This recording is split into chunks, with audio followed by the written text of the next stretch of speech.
Un guerrier ne se mesure pas par les batailles qu'il mène à l'extérieur, mais par la force qu'il construit à l'intérieur. Le monde est un champ ouvert où pleuvent les critiques, les échecs et les provocations déguisées en paroles ou en silence. Et beaucoup marchent sans bouclier, permettant à chaque coup de traverser leur intérieur. Mais celui qui décide de lever sa propre armure intérieure ne dépend pas des murs extérieurs, car son véritable pouvoir réside dans ce qui ne peut être détruit, son caractère. La réalité ne s'adoucit pas parce que tu le veux, ni ne s'arrête pour que tu puisses respirer. Chaque jour apporte des injustices, des défaites, des situations qui cherchent à te faire plier. Et même si tu ne peux pas toujours contrôler ce qui se passe à l'extérieur, tu peux contrôler ce qui se forge à l'intérieur. C'est là la différence entre être esclave des circonstances ou maître de soi-même. Ce parcours n'offre pas de confort, il exige de la fermeté. C'est accepter la déception comme apprentissage, maintenir la dignité au milieu du chaos, te plier comme le bambou sans te briser et transformer chaque irritation en un entraînement de ton esprit. C'est briser les chaînes de la peur et de la honte, te libérer de mesurer ta valeur en fonction des résultats, choisir la paix avant l'orgueil et laisser ton esprit être le gouvernail qui guide chaque pas. Il ne s'agit pas d'un discours vide, mais d'une pratique constante, d'un entraînement qui façonne le caractère et transforme n'importe qui en une forteresse vivante. Dans un monde où le bruit cherche à te dominer, le véritable pouvoir n'est pas de contrôler l'extérieur, mais de te dominer toi-même. C'est le chemin que nous allons parcourir, et si tu oses le suivre, tu comprendras pourquoi la force la plus redoutée est celle de celui qui ne se brise pas. 1. Forge une armure intérieure face à la déception. Une épée qui traverse l'air ne peut pas couper le vent, aussi tranchante soit-elle. Il en va de même pour la déception. Elle traverse ceux qui n'ont pas de défense, mais devient inutile face à ceux qui ont construit en eux une armure invisible. Tous, tôt ou tard, nous faisons face à des promesses non tenues, des mots qui blessent, des attentes brisées. La déception arrive comme un voleur silencieux qui vole la motivation et laisse un vide dans la poitrine. Cependant, ce qui compte vraiment n'est pas la blessure qu'elle cause, mais ce que tu décides de faire avec. Tu peux la laisser te plier ou tu peux l'utiliser comme matériau pour durcir ton caractère. Les stoïciens enseignaient que rien d'externe ne devait avoir un pouvoir absolu sur nous. La déception, bien que douloureuse, n'est pas une condamnation, c'est une leçon déguisée. Lorsque quelqu'un trahit ta confiance, lorsqu'un plan ne se déroule pas comme tu l'avais prévu ou lorsque la vie se moque de tes efforts, tu as le choix de te noyer dans le ressentiment ou d'élever un mur de clarté. Ce mur n'est pas érigé avec arrogance ou indifférence feinte, mais avec une discipline de fer qui transforme chaque coup en un rappel que ta valeur ne dépend pas du comportement des autres ni des résultats immédiats. L'armure intérieure se forge dans la répétition de petits actes d'autocontrôle. Chaque fois que tu choisis de ne pas réagir avec colère, chaque fois que tu te forces à respirer avant de lâcher une réponse impulsive, chaque fois que tu décides de maintenir ta dignité au lieu de tomber dans la plainte, tu soudes une pièce de plus de cette armure. La déception cesse d'être un ennemi et devient un maître qui te teste, qui te force à te rappeler que le véritable pouvoir réside dans ce que tu contrôles, ta réponse. Il ne s'agit pas de nier ce qui fait mal, mais de l'affronter avec lucidité. La déception enseigne que faire confiance aveuglément aux autres, sans avoir ses propres fondations, est une erreur. Tu apprends à ne pas confier tout ton bien-être à des promesses externes. Tu apprends à ne pas dépendre des résultats pour soutenir ta paix. Tu apprends que la dignité ne se négocie pas, même si le monde autour insiste sur le contraire. Et cette leçon, aussi dure soit-elle, vaut plus que n'importe quel succès immédiat, car elle te libère de l'esclavage émotionnel. Chaque déception, loin de te briser, peut te rendre plus fort si tu décides de les affronter avec un regard clair. Un cœur qui a été frappé mais reste ferme est plus puissant que celui qui n'a jamais connu l'épreuve. Car celui qui n'a jamais fait face à une chute vit dans la peur constante de trébucher. Alors que celui qui s'est relevé après le coup sait qu'aucune chute n'est définitive. Forger une armure intérieure face à la déception, c'est apprendre à ne pas donner les clés de ta paix à personne. C'est se rappeler que les flèches externes se brisent lorsqu'elles heurtent la volonté de faire. Et lorsque tu atteins ce niveau de maîtrise, tu découvres que la déception n'a plus le pouvoir de te détruire, parce que tout ce qui compte est soutenu en toi. 2. Garde ta dignité et ton contrôle, même au milieu de la tempête. Une tempête en haute mer ne distingue pas le navigateur expert de l'inexpérimenté, tous deux reçoivent le même vent et les mêmes vagues. Mais la différence réside dans leur réaction. Celui qui panique agite le gouvernail sans direction, se laisse emporter et finit par faire naufrage. Celui qui garde son calme et sa fermeté tient le gouvernail avec décision, ajuste les voiles et traverse la fureur de la mer la tête haute. C'est ainsi dans la vie. Les tempêtes sont inévitables, les attaques verbales, les injustices, les trahisons, les coups émotionnels, tout arrive sans préavis. Mais ta dignité et ton contrôle sont le gouvernail qui te permet de ne pas te perdre au milieu du chaos. L'impulsion de réagir est toujours présente. Quand quelqu'un te provoque, quand une situation échappe à ton contrôle, quand la colère ou la frustration frappe, la première chose qui surgit est la tentation de répondre de la même manière, d'équilibrer l'offense par une autre offense. Mais c'est là que se distingue un caractère stoïcien, car il comprend que chaque réaction impulsive est une cession de pouvoir. Celui qui se met en colère sans mesure, qui crie sans réfléchir, qui se rabaisse face à la provocation, perd plus qu'il ne gagne, car il cesse d'être maître de lui-même. Garder sa dignité au milieu de la tempête ne signifie pas rester immobile ni feindre l'indifférence, cela signifie agir à partir de la force et non de la faiblesse. Les stoïciens parlaient de l'importance de gouverner l'esprit avant tout. Si une personne parvient à garder son calme alors que le monde autour d'elle s'effondre, elle démontre une maîtrise que peu atteignent.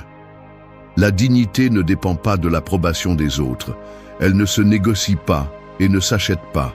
Elle se maintient par la discipline de ne pas céder au chaos extérieur. Chaque mot offensant auquel tu choisis de ne pas répondre avec colère est une brique dans ce mur intérieur.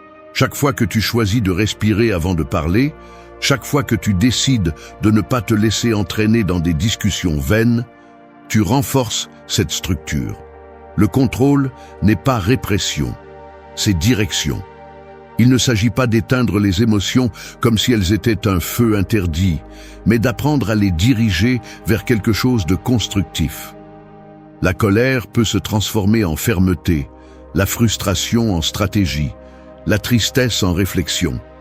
Lorsque tu choisis de transformer plutôt que d'exploser, la tempête perd son pouvoir sur toi.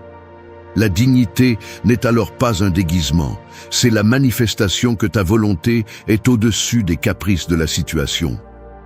Il est facile de garder son calme quand tout va bien. Le difficile est de le faire quand tout s'effondre. Et c'est là que se mesure le véritable tempérament d'une personne. Si tu perds ton sang-froid à la première provocation, ta force est fragile. Mais si tu parviens à rester ferme dans l'œil de la tempête, tu démontres que tu as cultivé une force qui ne dépend pas de l'extérieur. Chaque fois que tu choisis le contrôle plutôt que l'impulsion, tu envoies un message clair. Ta dignité n'est pas à vendre, ta paix n'est pas disponible pour être arrachée. Le monde admire celui qui garde la tête haute quand tout autour s'effondre. Car cette image inspire, elle montre qu'il existe un niveau de maîtrise humaine qui ne se brise pas avec les vents de la vie.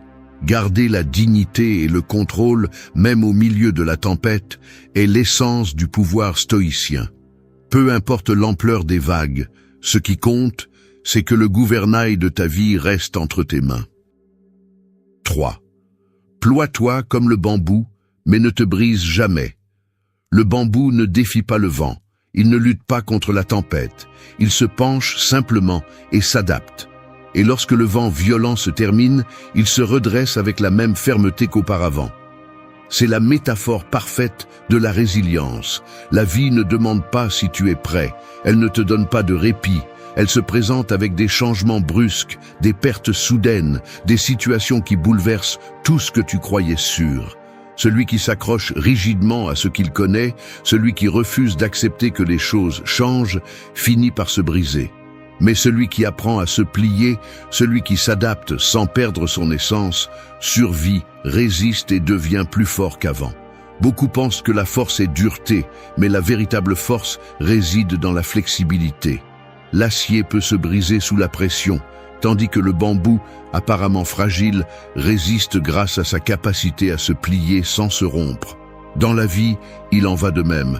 Lorsque l'adversité arrive, il ne s'agit pas de durcir jusqu'à devenir inflexible. Il s'agit de maintenir ton centre assez ferme pour ne pas perdre ton essence et assez flexible pour supporter le changement. Le stoïcisme enseigne que tu ne contrôles pas l'extérieur, mais tu contrôles comment tu réponds. Et dans cette réponse réside le secret de la force. Se plier n'est pas se rendre, c'est une stratégie. C'est accepter que tu ne peux pas arrêter la tempête, mais tu peux décider comment la traverser. C'est comprendre que céder à l'inévitable ne te rend pas faible, cela te rend intelligent. Celui qui s'accroche à ce qui n'existe plus, celui qui est obsédé par le contrôle de tout, finit par épuiser son énergie dans une bataille perdue. En revanche, celui qui sait s'adapter trouve de nouvelles façons de continuer à avancer. C'est la différence entre un caractère fragile et un caractère imperturbable.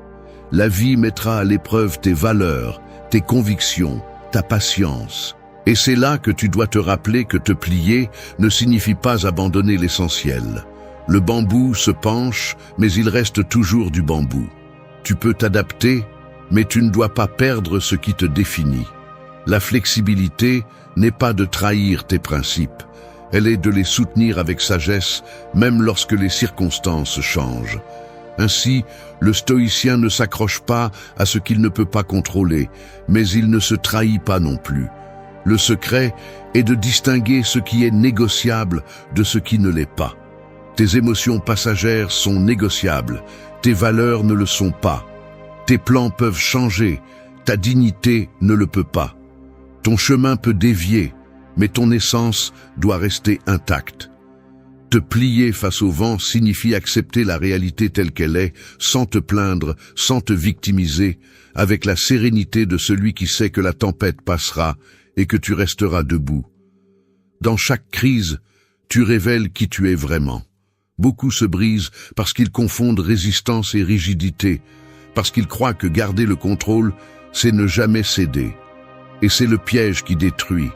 La véritable force est de céder quand c'est nécessaire, d'attendre quand tu ne peux pas agir et de rester fidèle à ce que tu es pendant que tout le reste change.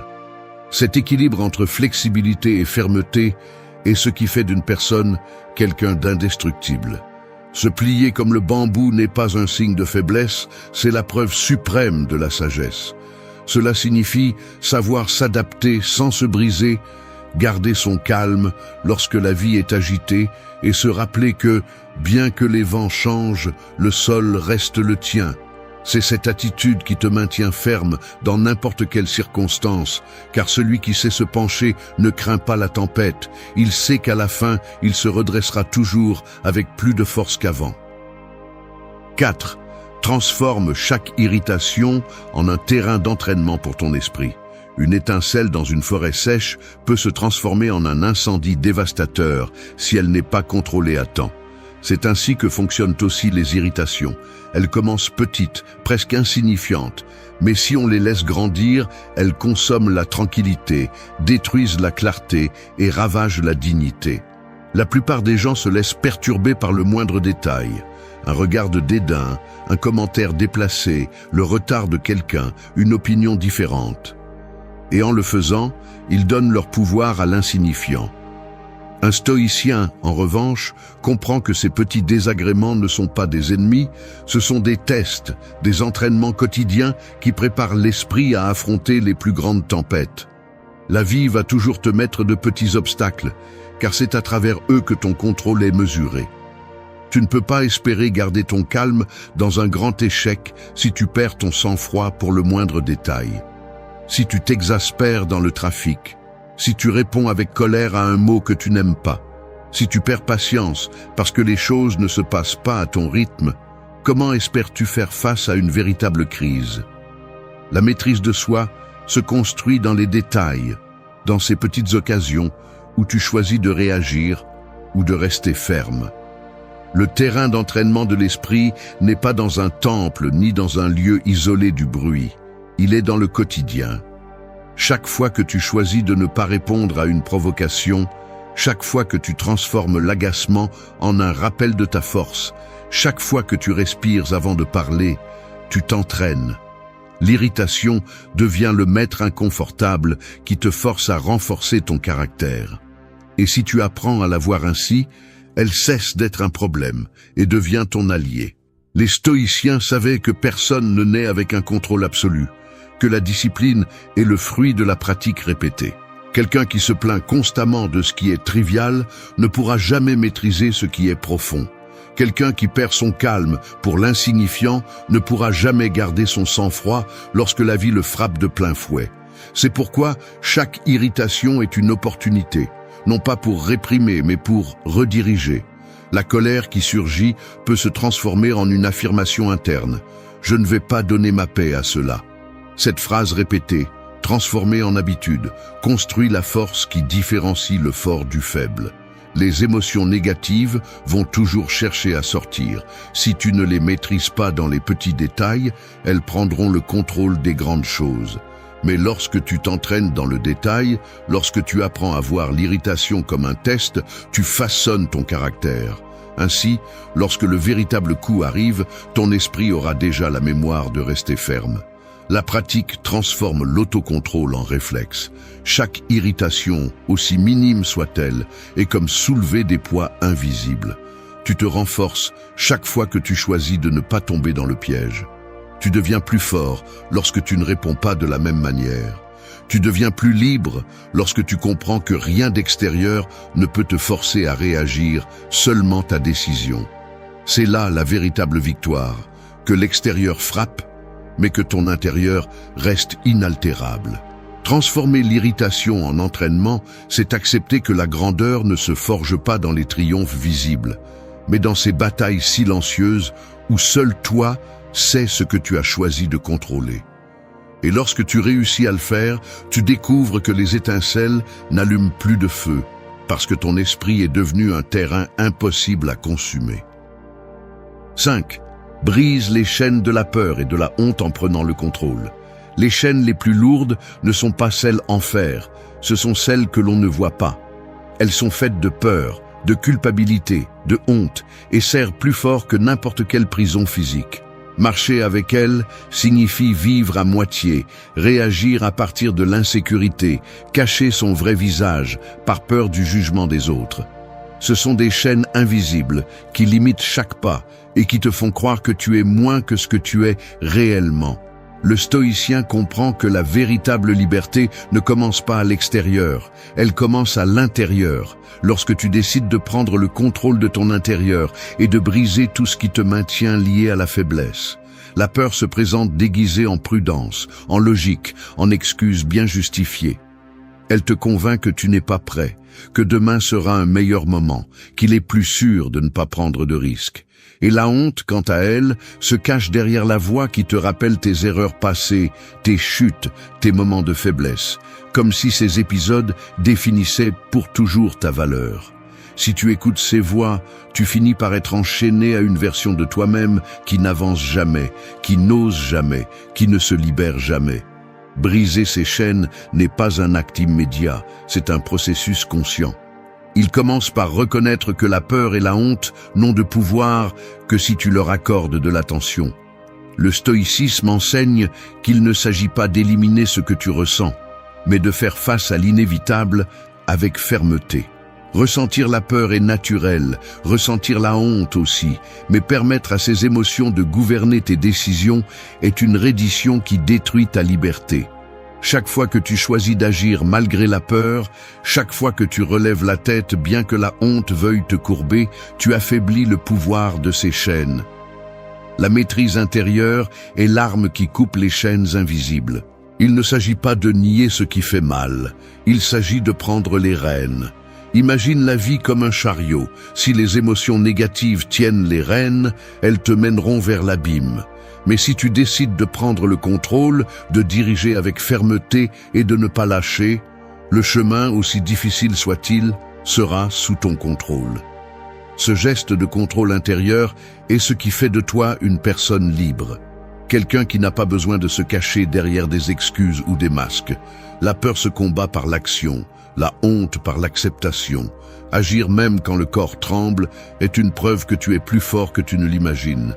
Accepter ton histoire sans la maquiller, sans nier les cicatrices, c'est la transformer en preuve de ta résistance. Ce qui t'enchaînait auparavant devient un symbole de ta survie et de ton avancement.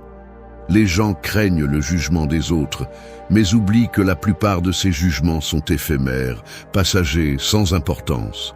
Ce qui compte vraiment, ce n'est pas ce que disent les autres, mais ce que tu décides de croire sur toi-même. Quand tu brises les chaînes de la peur et de la honte, quelque chose en toi change pour toujours. Tu commences à marcher la tête haute, non plus par arrogance, mais avec la certitude que l'interne gouverne l'externe. Tu comprends que ta valeur n'est pas définie par ce que tu n'as pas accompli ou par ce que pensent les autres, mais par ta capacité à rester ferme. Et c'est ce qui distingue celui qui vit en esclave de celui qui vit libre. Le stoïcien n'attend pas un monde sans peur ni honte, il sait qu'elles seront toujours là. Mais il choisit de les affronter jusqu'à ce qu'elles deviennent des épreuves surmontées. Chaque chaîne brisée est un rappel que ton intérieur est plus fort que n'importe quel obstacle. Et lorsque tu prends le contrôle de ta vie, tu n'es plus prisonnier de rien ni de personne. Tu as découvert la liberté la plus puissante, celle qui naît en toi. 6. Libère ta valeur personnelle en te détachant des résultats.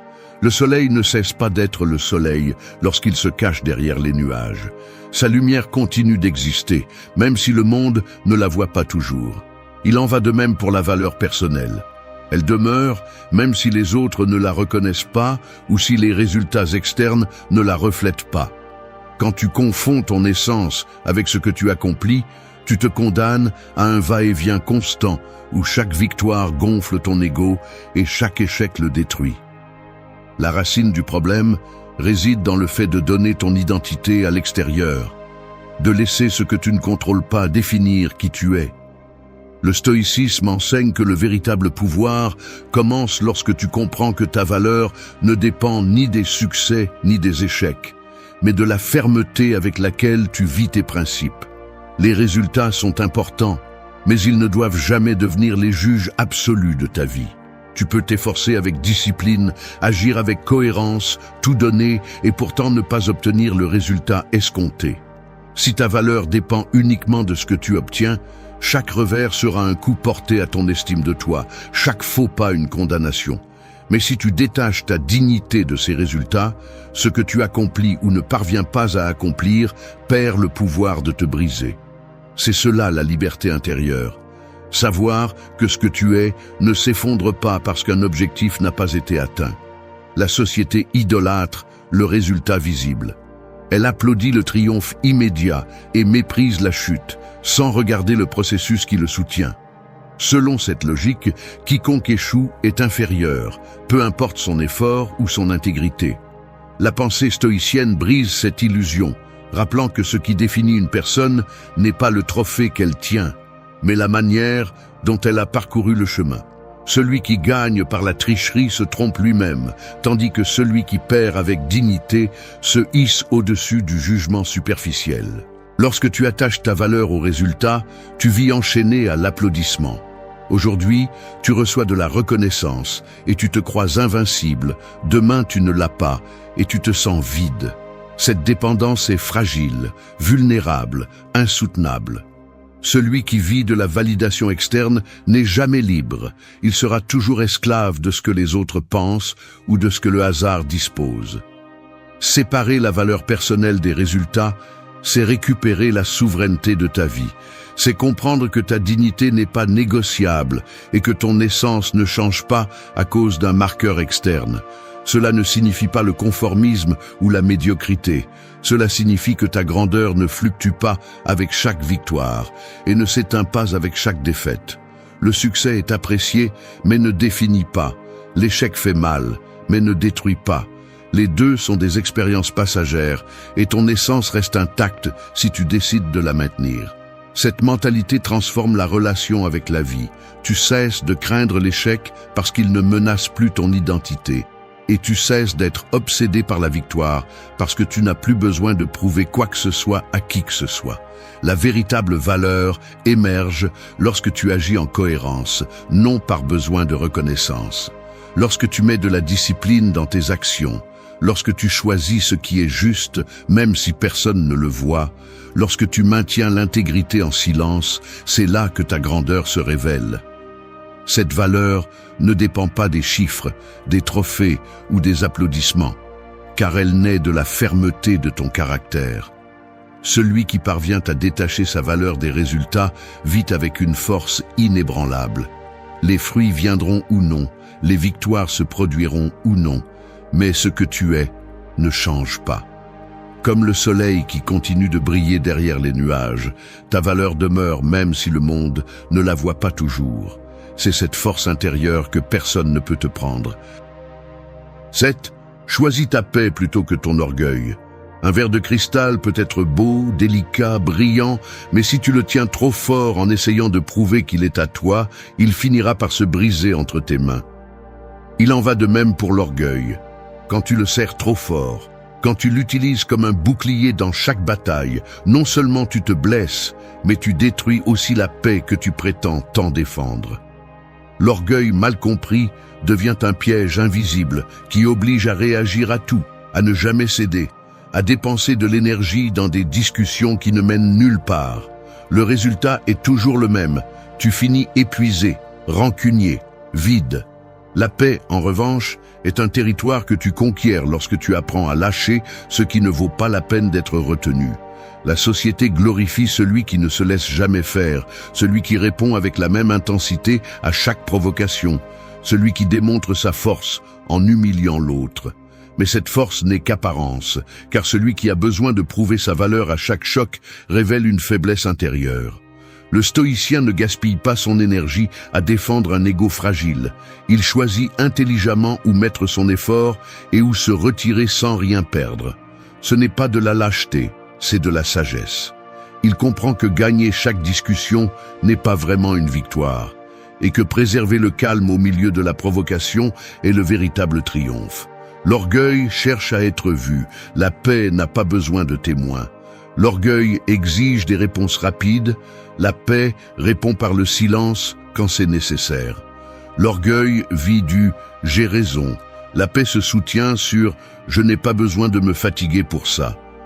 En choisissant la paix plutôt que l'orgueil, tu ne deviens pas soumis, tu deviens fort, parce que tu décides consciemment de ne pas donner ton équilibre à ce qui n'a pas d'importance. Ne pas réagir à tout est un signe de maturité, pas de faiblesse. La vie est pleine de provocations, de personnes qui cherchent à te tirer vers leur niveau, de situations qui tentent l'ego pour prouver la supériorité. Si tu tombes dans tous ces pièges, tu ne finis jamais de te battre. Tu ne te reposes jamais. Tu ne vis jamais en paix. Chaque provocation acceptée devient une brique de plus dans le mur qui enferme ton esprit. En revanche, lorsque tu décides de ne pas te battre toutes les batailles, tu découvres que la plupart ne méritaient pas ton attention. La paix ne se trouve pas à l'extérieur, elle se construit à l'intérieur, lorsque tu apprends à choisir le silence plutôt que la confrontation inutile, lorsque tu décides de garder ton énergie pour ce qui compte vraiment. Le stoïcien voit dans l'orgueil un fardeau inutile. Cela ne signifie pas qu'il renonce à sa dignité, cela signifie qu'il distingue l'essentiel du superficiel. Défendre ta valeur, tes principes, ton intégrité est nécessaire. Mais te fatiguer pour prouver ta supériorité dans des affaires sans poids est perdre ce qui est le plus précieux, ta tranquillité. En choisissant la paix, tu ne perds pas ton caractère. Au contraire, tu montres ta maîtrise. Car n'importe qui peut réagir avec orgueil, mais peu peuvent résister à la tentation de le faire. Choisir ta paix plutôt que ton orgueil, c'est comprendre que toutes les batailles ne valent pas la peine et que les plus importantes sont celles qui se livrent en toi. C'est renoncer au jeu de prouver sa valeur et commencer à vivre à partir de la force silencieuse de celui qui n'a rien à prouver.